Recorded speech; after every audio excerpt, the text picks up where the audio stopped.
Halo semuanya, saya Bibi Wijaya. Kali ini saya bakal ngejelasin tentang machine learning proses ya.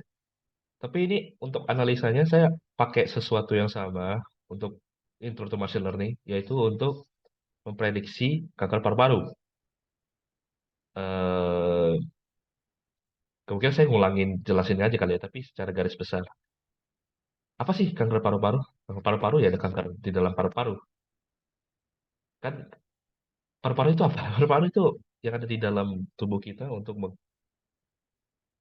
mengeluarkan karbon dioksida dan mengambil oksigen, gitu ya. Menukar karbon dioksida dengan oksigen ketika kita bernapas. Kanker paru-paru itu bakal kerasa sakit ketika kita bernapas. Jadi ketika kita nafas nih, nah itu bakal sakit. Nah, kenapa sih insight, sorry, kenapa sih proyek ini dibuat untuk mengetahui gejala awal dari kanker paru-paru? Karena emang susah dicari kan. Nah, kalau dari paper yang saya baca sih ada ini ya, berbatuk, dadanya sakit, alergi, kehilangan berat badan, sakit kepala, sakit tulang, dan lain-lain. Nah, teman-teman bisa lihat juga di artikel ini. Ini artikel yang saya baca ya.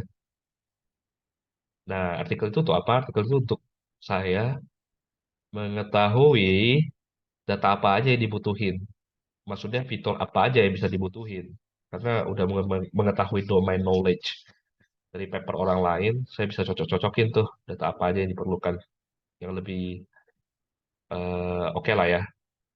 Maksudnya bukan lebih oke, lebih apa ya? Lebih lebih cocok aja gitu. Lebih correlate kepada lung cancer itu sendiri. Nah, data pre-processing. Kita perlu data pre-processing ya. Karena kalau teman-teman lihat di datanya agak nggak terlalu bagus untuk machine learning. Contohnya yes, yes, no. Itu kan apa sih? Terlalu kategorikal gitu.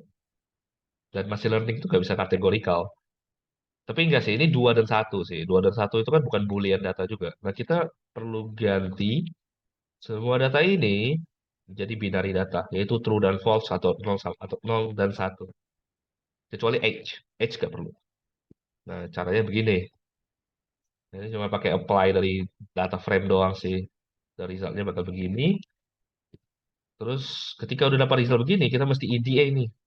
Korelasi dari data-data itu. Dari korelasi yang begini, kita bakal mengetahui kalau merokok itu nggak apa-apa. Merokok itu nggak correlate kepada lung cancer sama sekali gitu. Dari, eh, sorry, dari EDA yang kita lakukan barusan, correlation yang kita lihat barusan, mengkonsumsi alkohol itu sangat menjadi X factor. Jadi itu bakal kita ambil. Wheezing atau bernafas ada suaranya. Kayak, "Huh, huh." Nah, itu juga bakal jadi X factor. Chest pain, dada sakit, itu juga. Dan alergi. Alergi itu sangat besar sekali. Kalau kita lihat tuh, 33% itu adalah yang paling paling correlate dengan lung cancer. Jadi itu benar-benar harus kita ambil sih. Data distribution, kita perlu tahu umur di rentang umur berapa aja sih pasien-pasien yang terkena lung cancer itu jatuh. Nah, ini udah saya filter ya, maksudnya data data set ini udah saya bilang, udah saya bikin filter by lung cancer, filter by terdampak gitu. Jadi semua yang terkena itu adalah di umur 52 sampai 72 dan em, meannya adalah di angka 62. Nah, resultnya yang tadi cuman saya nambah age dan lung cancer sebagai label. Imbalance data. Imbalance data kita pasti undersampling atau oversampling gitu. Karena kalau misalnya misalnya terjadi, modelnya tuh bakal bias kepada majority of data. Contohnya ya, kalau ini kan besarnya di yes gitu. Kalau misalnya kita maksa train model di kondisi begini, ketika predik dia bakal yes, 60%, 70% bakal yes, bakal masuk ke sini. Jadi itulah pentingnya data yang seimbang. Kasus ini saya bakal pakai Smote. Smote itu apa? Smote itu behind the scene-nya tuh oversampling. Kenapa? Karena kalau misalnya kita ada sampling ini bakal jadi 39 data, dan itu kecil banget gitu. Jadi kita bakal pakai Spot, yaitu untuk over sampling. Nah, ini data kita nih udah oke untuk di model fitting ya. Untuk nge-train model sudah oke. Nah, sekarang udah tahap modeling. Modeling kita bakal pakai apa? Pakai decision tree. Kenapa? Satu, datanya itu non-linear. Dan itu cocok banget untuk decision tree. Yang kedua, datanya itu binary data. Itu adalah datanya itu adalah binary data. Itu adalah Boolean value, nol dan satu. Ini maaf ya teman-teman, tenggorokan saya sakit banget nih. Udah berapa hari begini. Oke, lanjut ya. Attribute selection. Nah, itu tadi udah tahu ya alasan kenapa pakai decision tree ya. Attribute selection. Dari decision tree kita bisa pakai Gini index. Bedanya apa sih sama sama apa sih namanya? Sama yang satu lagi lah. Ya, entropi sama entropi. Bedanya adalah Gini index itu impurity-nya itu lebih kecil. Jadi lebih strict dia. Eh, Terus sekarang feature scaling approach. Karena H tadi kan teman-teman lihat tuh, range-nya kan besar.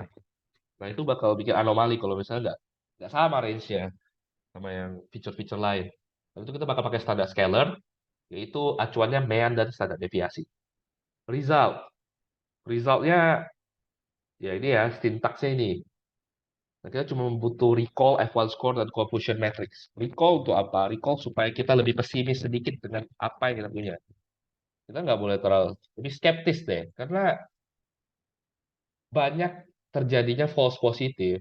Kan recall itu adalah mengambil matrix yang dimana dia benar-benar kejadian dari yang benar kejadian, prediksi yang benar dari yang benar. Jadi false positifnya tuh dibuang sama dia. Nah, itu kan otomatis lebih mengurangi kesalahan ya. Nah, recall-nya aja itu udah 65%. Dan ini lumayan rendah sih. Tapi maksudnya nggak rendah-rendah banget lah. Ini prediksinya masih oke. Terus F1 score. F1 score adalah rata-rata dari recall dan precision. Ya, maksudnya bukan rata-rata sih, lebih ke standar dua-duanya itu. Dan itu 75%. Yang artinya 75% prediksi kita berhasil. Confusion matrix. Confusion matrix ya, kalau kita, ini sebenarnya untuk analisa aja sih. Berapa sih yang true negatif, berapa sih yang false negatif, berapa sih yang false positif. Contohnya ini ada 16 orang false negatif. Ya, artinya kita gagal memprediksi 16 orang punya kanker paru-paru, walaupun orang itu punya. Itu fatal ya sebenarnya. Cuman ya masih bisa diterima lah kalau misalnya kita lihat recall dan advance score tadi. Mungkin ini mesti di hyperparameter tuning, tapi saya lebih singkatin ini supaya lebih simple aja sih. Conclusion, kita tahu kalau ngerokok tuh nggak relate sama sekali ke lung cancer gitu kan. Ya biasanya ngerelate ke lung cancer malah alkoholik atau umur umur udah tua atau adanya sakit yang jauh lebih penting gitu. Seperti yang kita taruh di atas tadi dari correlation-nya ya. Oke, itu sih yang kita tahu. Berarti kita tahu pattern-nya aja, nanti kita baru diagnosa pasiennya itu benar-benar lung cancer atau enggak gitu. Kredit untuk Pacman AI udah mengajarkan banyak hal ya. Udah nggak kerasa udah mau setahun di sini. Dan terima kasih banyak ya untuk ilmu-ilmu yang diberikan. Project. Nah, project kita bisa ngelihat nih demonstrasi API. Mungkin saya bisa share langsung ya. Nah, ini saya nge-host di GCP pribadi saya karena saya memang developer ya. Jadi memang main banyak sama PM juga. Ini projectnya saya bikin pakai Fast API untuk API-nya. Eh, Teman-teman bisa lihat, mungkin saya agak ini dulu ya, introduction di README-nya. Ini teman-teman bisa lihat, ini saya ngambil data dari Kaggle, ganti ke binary format, terus feature selection yang tadi kita ngambil 6 itu dari correlation, dari EDA-nya deh. Terus it handling imbalance data, terus datanya tuh jadi PKL atau pickle, terus modeling. Modelingnya pakai decision tree, terus setelah dapat evaluate model dan merasa sudah cukup puas, ekstrak ke pickle lagi. Nah, terus API flow-nya adalah ketika user nge-hit API V1 predict, Ketika user ngehit API ini, maka dia bakal masuk ke Fast API, terus ngeeksekusi function predicting lung cancer, terus baru dari predicting lung cancer-nya itu kan ngambil body value dari sini nih. Nah, body value dari situ tuh bakal dimasukin ke payload model. Tapi dari standarisasi dulu ya, pakai pakai scalar yang udah kita pickle tadi. Nah, ini teman-teman bisa lihat ini adalah request-nya. Nah, kalau misalnya saya hit, oke, ini bakal true. Nah, kalau misalnya variabelnya saya ganti-ganti semua nih, sorry, ganti 10 semua. Nah, itu bakal false. Karena umur 10 tahun dengan tidak ada ininya, dia bakal false, gitu ya.